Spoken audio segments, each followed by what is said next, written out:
MSNBC takes you behind the walls of America's most notorious prisons into a world of chaos and danger. Now, the scenes you've never seen. Lock Up Raw. If personal relationships can get complicated on the outside, they can be even more complicated behind bars. My mom gave me the best advice. Everything that has happened in my life, she told me that was gonna happen. Are you having relationships with gay men or straight men here? Straight. And for those unable to cope with them, relationships can lead to a life in prison. I threatened everybody in her family tree and this husband and her dog, too.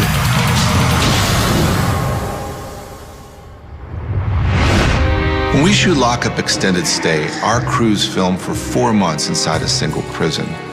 On the last day, it's usually an easy day. We're doing something called B-roll or pickup shots, kind of exteriors. Most of the time, we're thinking about the flight home. But in prison, you never know who you're going to run into. In one such instance, the person we ran into was Rick Clapsy. He was serving a life sentence at the penitentiary of New Mexico. It was our last day of filming, and we were getting some B-roll of a particular inmate, and Clapsy was the inmate next door to this guy. And Clapsy started talking to me through his cell door. And he started telling me that he was serving a life sentence for the torture murder of his girlfriend, and he would like to be on the show. And we warn you, the interview that took place was one of the most disturbing we've ever conducted. 7 years earlier, Clapsy was working for a cell phone company when he met a 24-year-old woman studying to become a medical animator.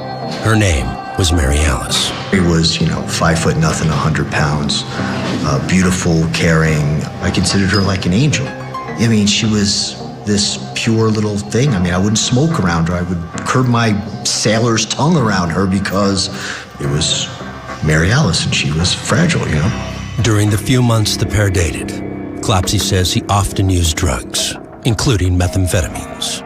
Then one day, Clapsy says he discovered 2 movie tickets in the back pocket of Mary Alice's jeans. Usually, you don't go to the movie by yourself with 2 ticket stubs, so I got a little suspicious.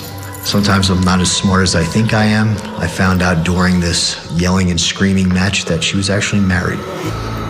She was separated. She had been separated for a couple of years, but legally, she was married to some guy. Clapsy says he went into a drug-fueled fit of rage. And I said some horrific things. I threatened everybody in her family tree and this husband and anybody else. And her dog too. It was, if you tell anybody, Clapsy kicked Mary Alice out of his house, and over the next several days, he continued to obsess over the situation. He says he went on a meth and cocaine binge, then devised a plan. I wasn't gonna let her get away with this, and today was the day of reckoning. I convinced my roommate to lure her to the house. I held a gun to his head and told him that if he didn't complete this task, I would put a bullet in his brain pan.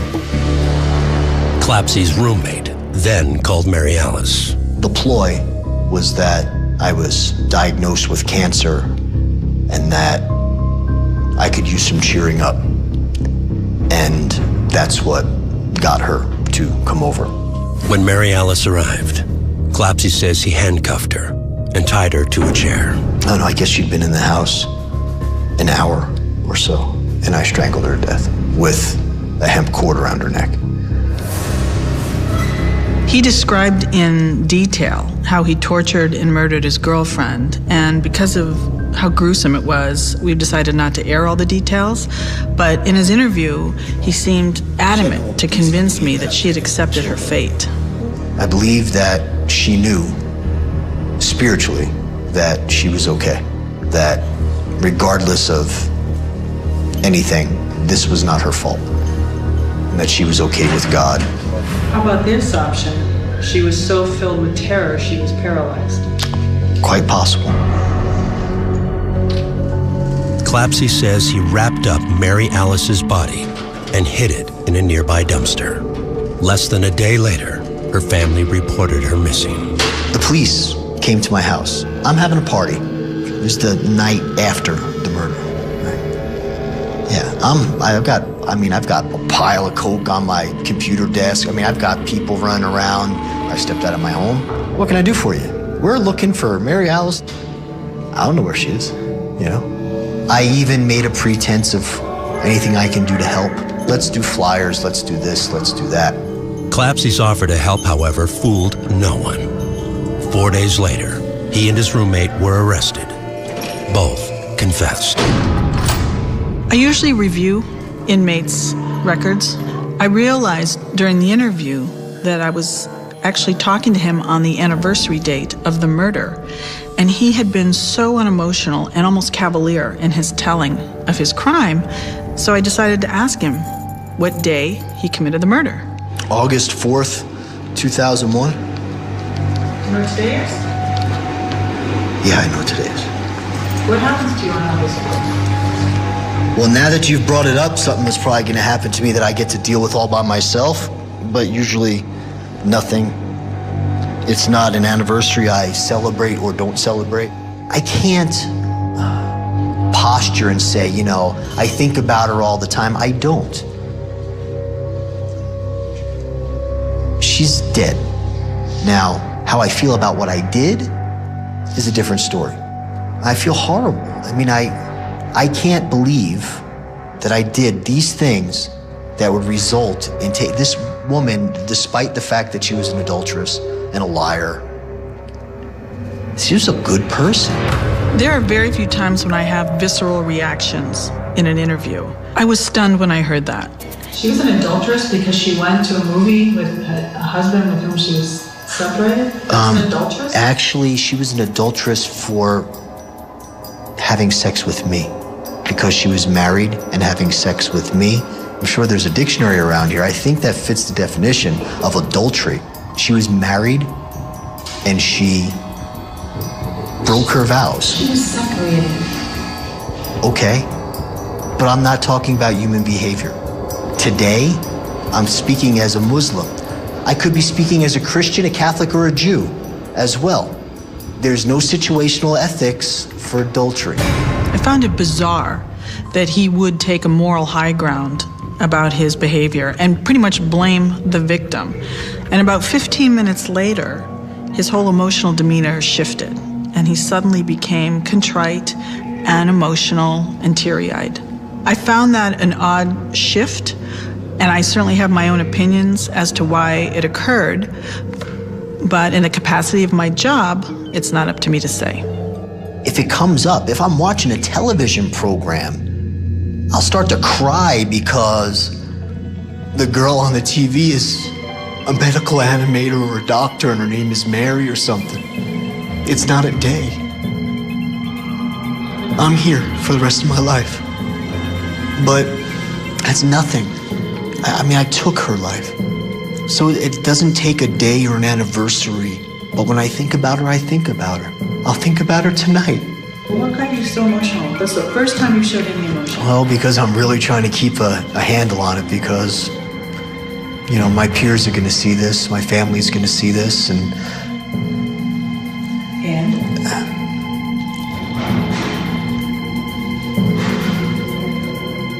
Being vulnerable in front of strangers is not my strong suit.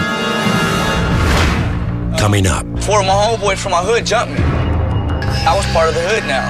I belonged to something, and I loved it. I'm not gonna lie, I loved it. A former gangster learns the meaning of family. Nobody from the neighborhood wrote you a letter. Nobody cares no more. The only people that care is your mom.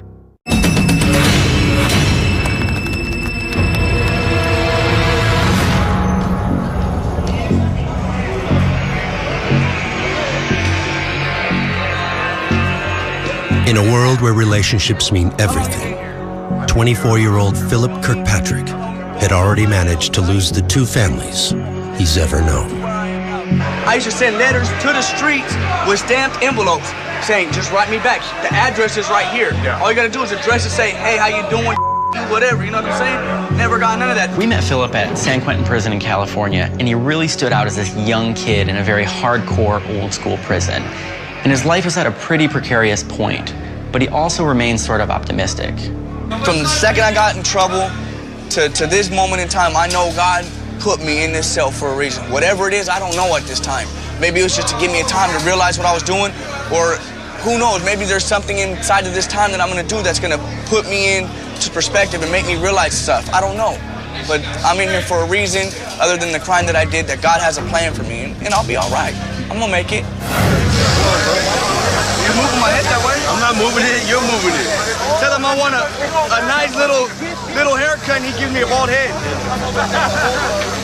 Kirkpatrick rejected the lessons he had learned from his biological family at a very young age. That's when all his problems began.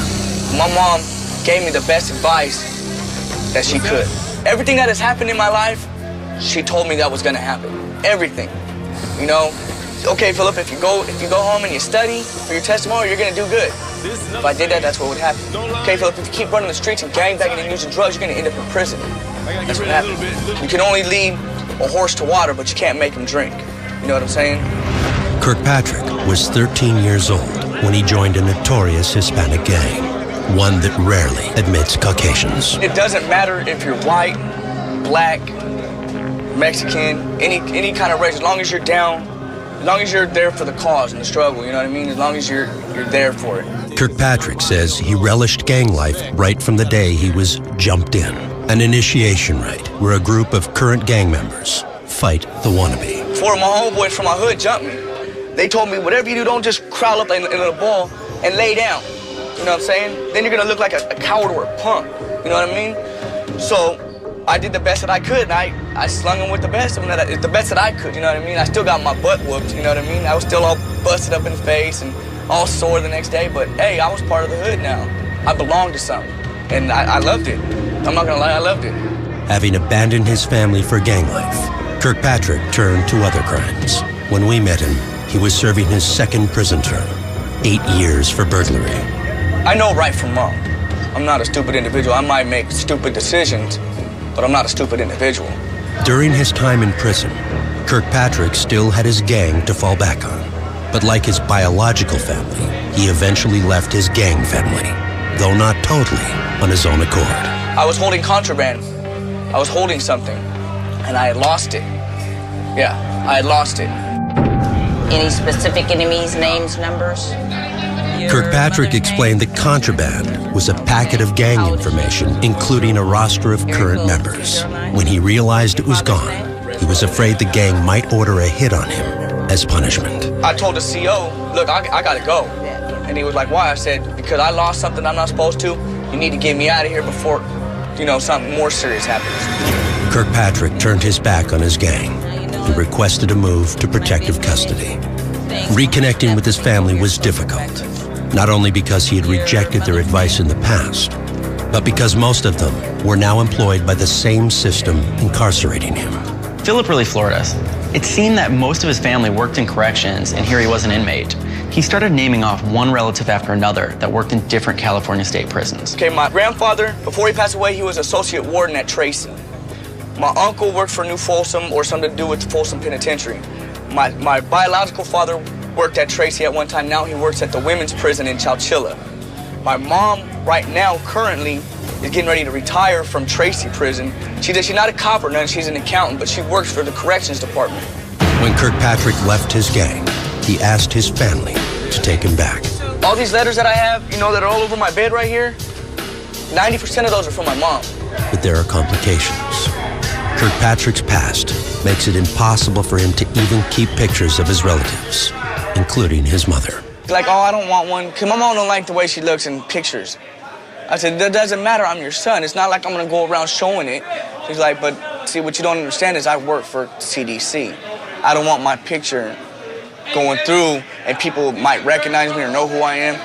I was like, all right, I understand. And that's f***ed up because that shows that she's ashamed of me. You know what I'm saying? That's the way I see it.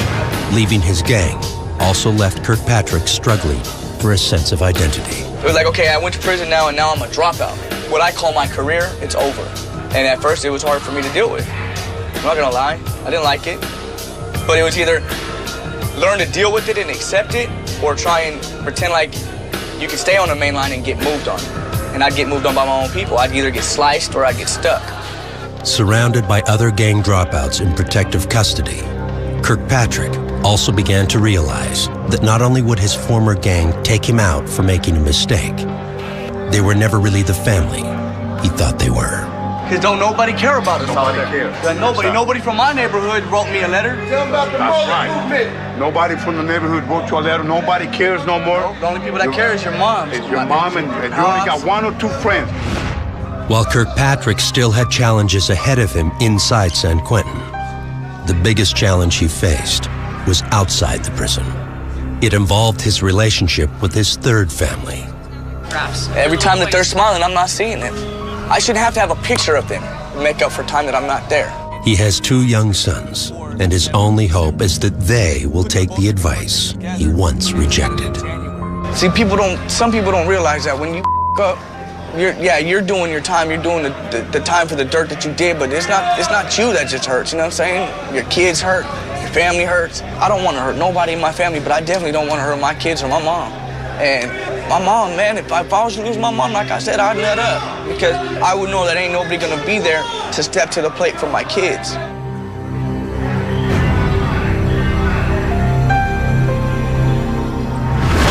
Coming up, one inmate finds companionship takes the form of 6 strings. It transcends me when I play. It's like I'm not even here.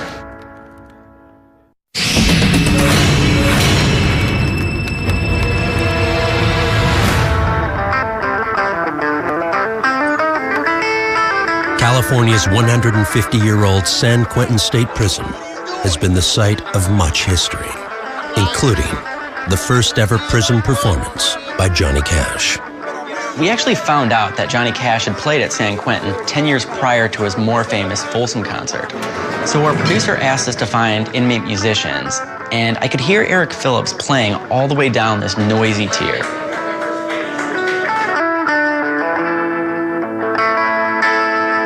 Here in San Quentin, Phillips's guitar has grown to be his best friend. I really wanted to play the guitar. So one day I picked one up, like back in the late 80s, I just picked one up, bought one, and just started getting my practice on playing, you know? And I just picked up from there. That became my main thing, my main passion. But pursuing that passion is complicated by the fact that overcrowding in San Quentin has forced 2 men to live in cells originally designed for 1. That means musicians don't always get to choose their accompaniment.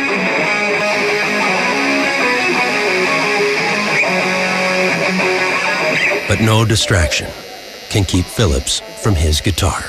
It provides for me a comfort in the sense that it takes me away from all this. And, you know, it's like it transcends me when I play. It's like I'm not even here when I play. It also helps him think less about the past. Phillips has a 38-year-to-life sentence for second-degree murder.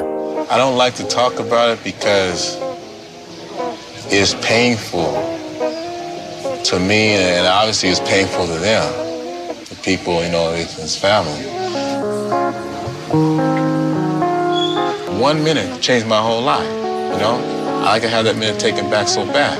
I like to go back to that day and just stop right there, get the alcoholic stupor out of my mind, all that, you know, and just put that bottle down and just keep going. One person would still be alive, you know, still be enjoying their lives, you know, still be, you know, having with their goals and dreams, you know. I'm just looking for God's mercy, you know. 'Cause I would like that second chance. I would love that second chance. 'Cause I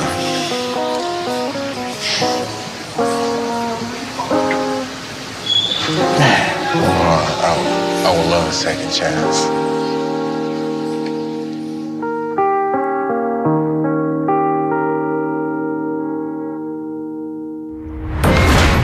Coming up. I stabbed officers, I've sliced officers, I've probably thrown chemical warfare on 30 people, 40 people, if not more. A notorious inmate finds love among the prison staff. I would have given up the job, I just couldn't give him up.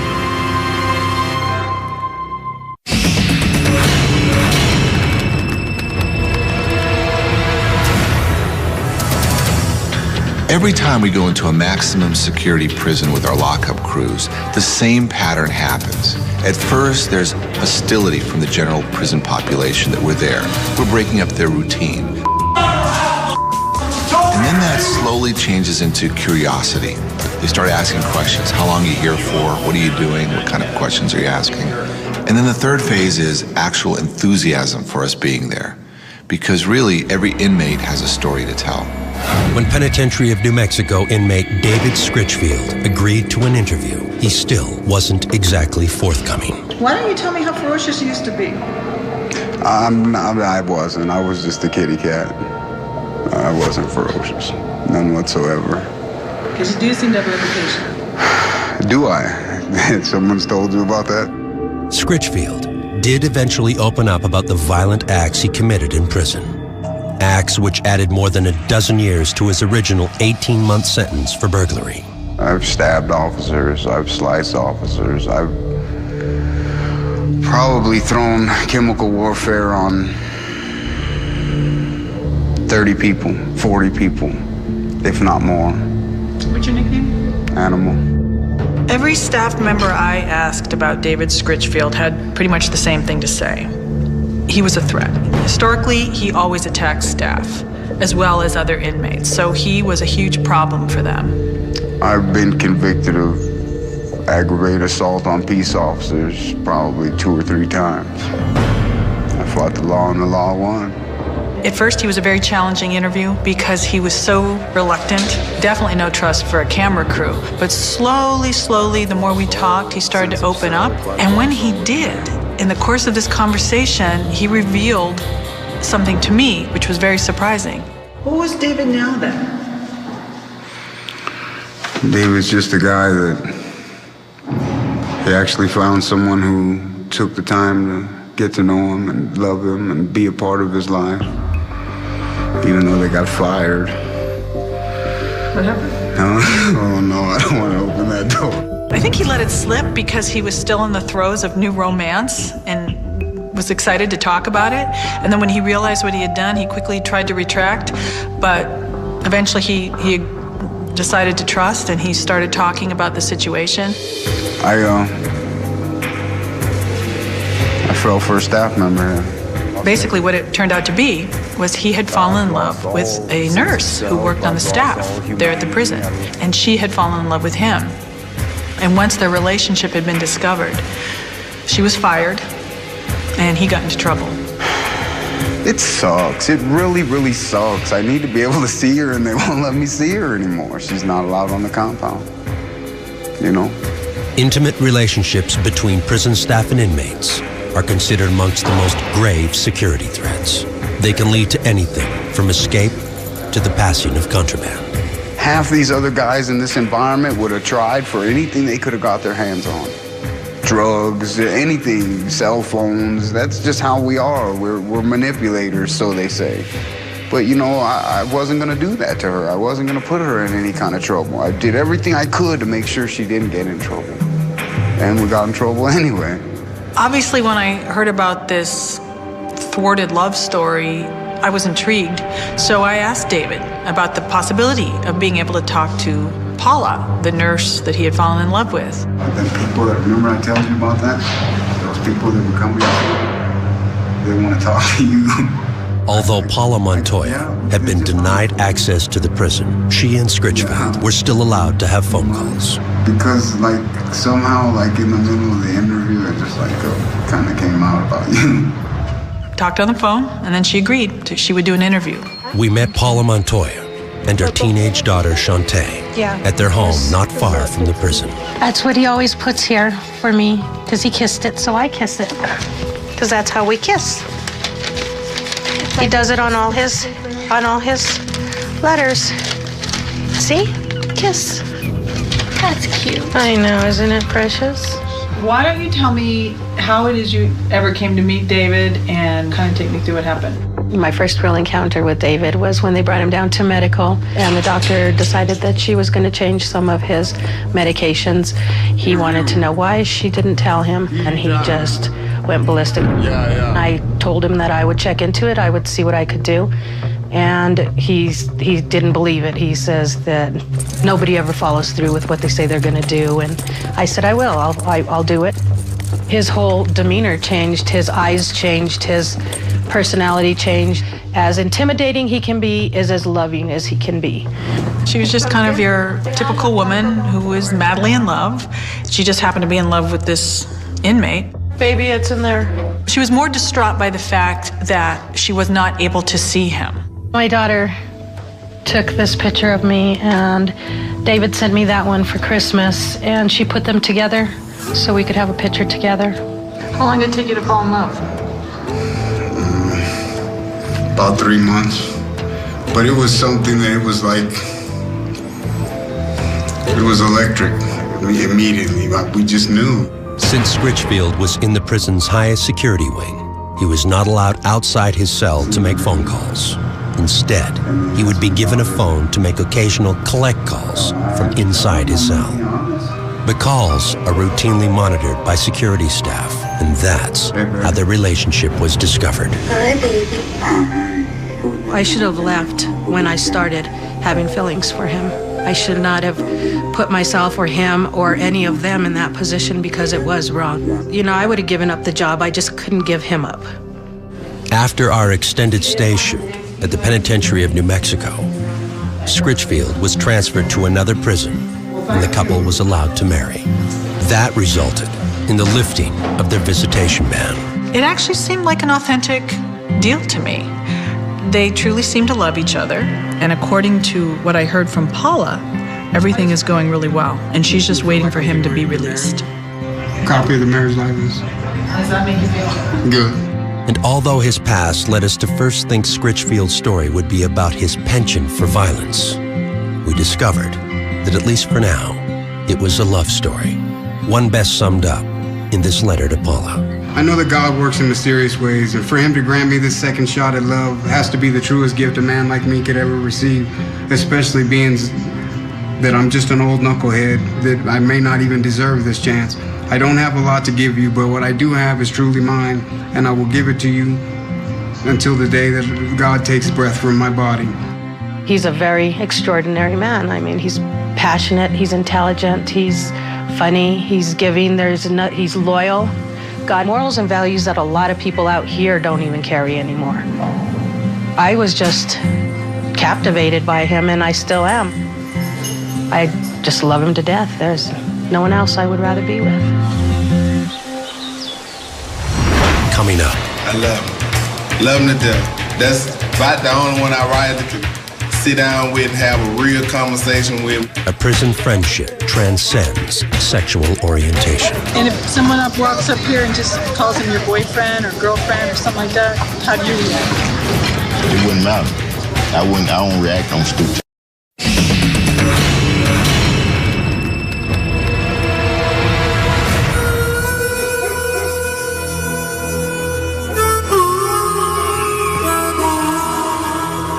The complicated world of inmate relationships often leads to violence, sometimes death. But at the Holman Correctional Facility in Alabama, an inmate nicknamed Cheese Curl told us a very different story. Why are you called Cheese Curl?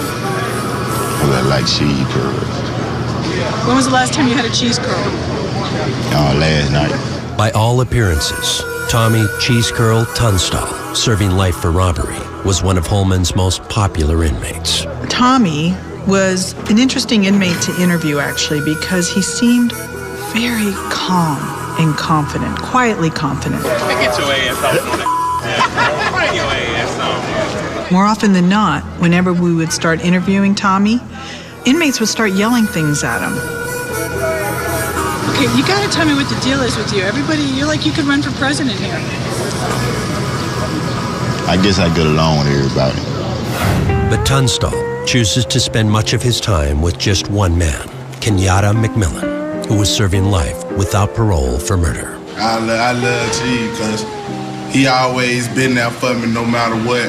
And he ain't never changed to turn his back on me on nothing. McMillan and Tunstall had been friends for about 3 years when we met them at Holman. We done grow together at one. It didn't got to the point to where it's like, if I'm thinking about something, before I can get it out, he can say it, and it's vice versa. Do you identify as gay? Do me? Do I do? Yes. You're gay? Yeah. I was fascinated by the friendship between Kenyatta and Tommy. Kenyatta is openly gay, and Tommy was openly straight. And it seemed to me that their friendship was truly platonic, but very bonded. They were obviously an amazing support system for each other. We mainly came to each other going through the struggle, helping each other out and stuff like that. You ain't here by yourself, then you're going to look for somebody to confide in that'll understand you are. Mainly they got to be on the same level you on for his thinking and outlook.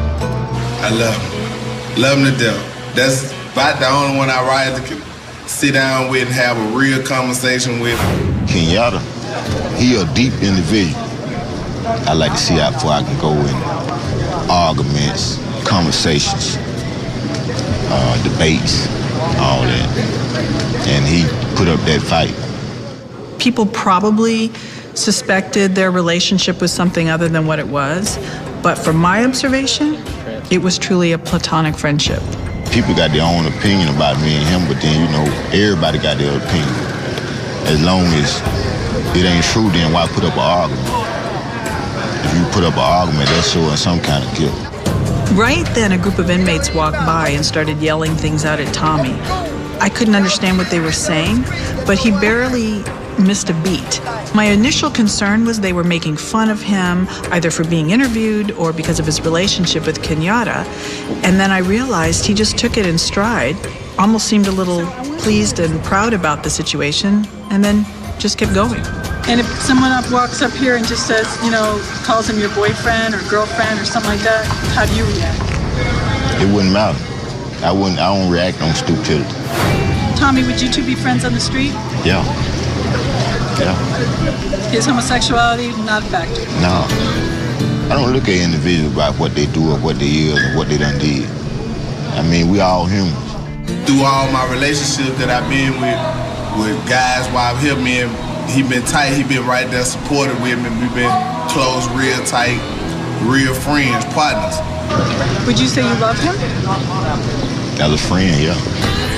Normally, McMillan and Tunstall live in the dorms together, but during our stay at Holman, they were separated.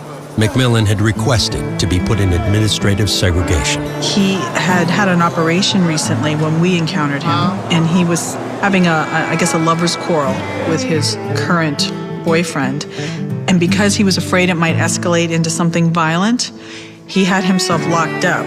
The person that I was with, we was on the verge of separating, but they didn't want to, and it got to the point where it started being threats made. And Kenyatta had indicated to us that he'd been involved with a number of men at the prison, romantically. He seemed to rely more and more on Tommy as a big brother figure. I mean, he got to make his own decision, but now, before he do any of that, he'll ask what I think about it. And I give him my opinions. And when we sit down and agree upon it, it's going to be whether he want to deal with the dude or he don't. Simple as that. But now, if he do get in a relationship with anybody, then I know what type of individual he is, and he don't get in no trouble, he don't bother nobody, then ain't nobody got no business putting their hands on him. I get offensive by that. You having relationships with gay men or straight men here? Straight. Straight guys. Yeah, they gay too though. Actually, in their mind, they just gay for that minute. After that, it's over with. They ain't gay no more, but wait till the next time, then they gay again for another minute. As for their future, both men were serving life sentences. Though Tunstall would someday qualify for parole, McMillan had life without. I know I'm going back to the free world one day, so Only thing I can do to make the best out of my situation. So I kick it around individuals of mine on the street. That way I won't fall victim to whatever going on inside these walls. You have a lot of people that don't understand time because they don't have any. So if I got life without parole, my mind that I'm gonna be here forever if I don't do something about it. Well, once I get out, like him having life without, I want to help him get out. And I'm gonna do all I can to. But as long as I'm here, I'm gonna make sure he's all right. So it's a bondmanship that can't nobody come between and let one of us die.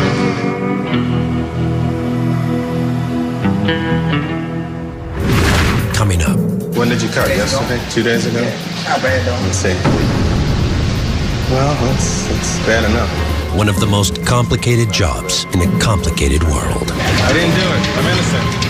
Let me out. I was framed.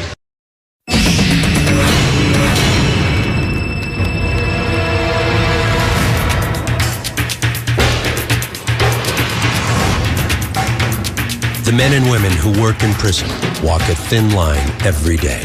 To effectively perform their duties, they have to know inmates on a personal level while maintaining a professional detachment. No feces in my damn cell phone. Get the out. It's tough enough for correctional officers, but for mental health staff, it can be an even greater challenge. I truly believe that you don't give a and anybody that's working with you don't give a. At Indiana State Prison, we had the opportunity to follow head psychologist Dr. Reggie Matias as he walked that fine line on a daily basis.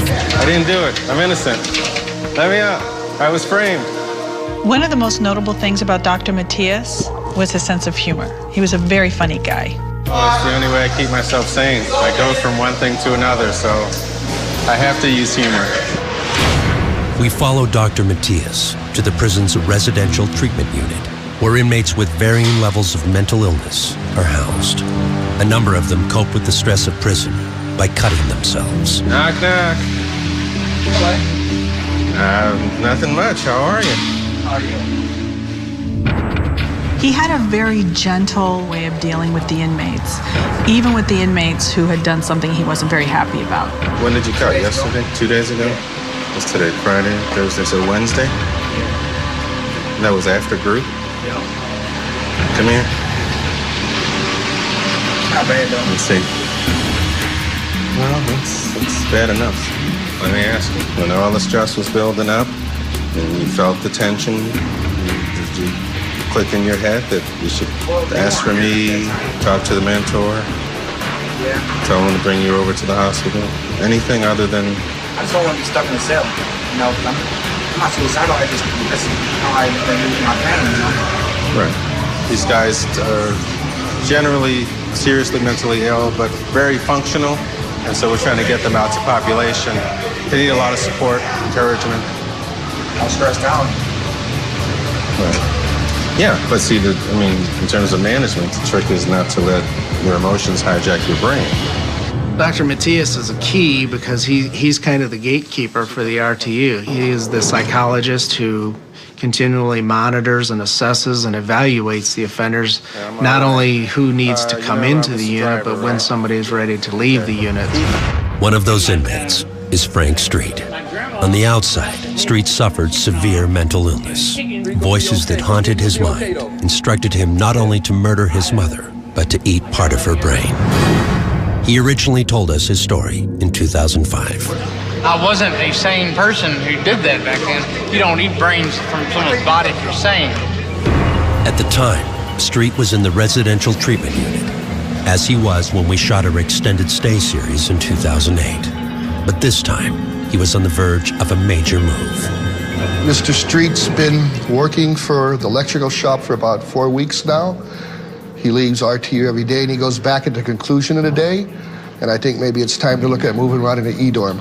And he's been stable out there and doing a good job for him? Med compliant. Mr. Street, he's our star. He's doing great. He's very calm, very focused. He's been working well. Mental health-wise, he's been very stable. He's been taking his medicine. And I think, we see the results. We were with Street as he was transferred from the residential treatment unit to a general population dorm. where he would have considerably more freedom of movement and the opportunity to interact with more inmates. Dr. Matias would check in on Frank Street periodically, and we filmed one of those visits. And we were kind of surprised to hear Frank talk about how the lockup show and his appearance on it had affected his life. I had someone write to me from, he said it was a Georgetown college in Washington, D.C., and then there was a lady from North or South Carolina, and there was another lady from Buffalo, New York. You know, I enjoy the letters and everything, but I'm 42 years old, and these sound like 20-year-old women with problems, and I didn't want to add to my problems, so I didn't really. If I did write to them, I told them I appreciate it, but I can't afford to write to you. There's a lot of folks out there that like to keep in touch with guys in prison. The reason they knew about me is because of the MSNBC, and they thought you were cute and wanted to write to you, right? But the conversation also took on more serious topics. Street's medications sometimes caused involuntary tremors, and Dr. Matias didn't want that to be a problem in general population. You could see how Dr. Matias was concerned, and he was worried how the inmates might react to it. But he dealt with it, in a humorous way. We don't want you to develop permanent. Yes. No, because one day you're gonna get out of prison, you're gonna be out there, you're gonna meet a beautiful woman, you can fall in love, and you don't want to have children. You don't want to be twitching when you're talking to her. He's really quite a different person now. So, you know, we'll continue to support him in whatever way makes sense, continue to encourage his good functioning. He's come a really long way. But on one of the other days we were following Dr. Matias, we encountered a far more agitated inmate, Mark Hughes. There's an FBI investigation going on where prisoners from this facility right here have my family kidnapped. Just seconds later, Hughes lashed out at an inmate in a nearby cell. At the same time, man, why don't you shut the up for knock your teeth out? You have confessed to other dudes who were kicked out doors for it because they knew you and you never got caught. But I know why you're in there is because they don't give a about you. It soon became clear that Mark Hughes was just reacting angrily to everything and everyone around him. And she's crazy ass trying to tell me I gotta get in the shower to get clothes. That's redundant. And then he turned all his rage towards us. Respect me. And just started lashing out at us. I should have taken the mother off of me. Respect me. Face. Dr. Matias, again with his very caring and kind way, completely diffused the situation. Get you stabilized, get you change your meds around, and then steadily. Yeah. We don't want you to. Because it's just going to cause more problems. You're going to start getting write-ups. Yeah, I don't want no more write-ups. That had been a very chaotic and draining episode, but for Dr. Matias, he acted like it was just a normal, everyday routine. Long day? Yeah, you know, actually today my schedule was pretty clear, so I thought I can catch up on paperwork and get things done. But I've been running from one thing to another since I got here. So it's another day at ISP. That was usually his answer, just another day. But there was one time when he responded in a way that still is my favorite. It showed how just simple pleasures could get Matias through a day at Indiana State Prison. All right, and where are you up to now? You want to know the truth? I'm going to go back to my office, and in there I have a little cupcake. You know those little chocolate cupcakes that are cream filled on the inside and devil's food, and then frosting on top with the little squiggly white circles? That's what I'm going to do. Have a great day.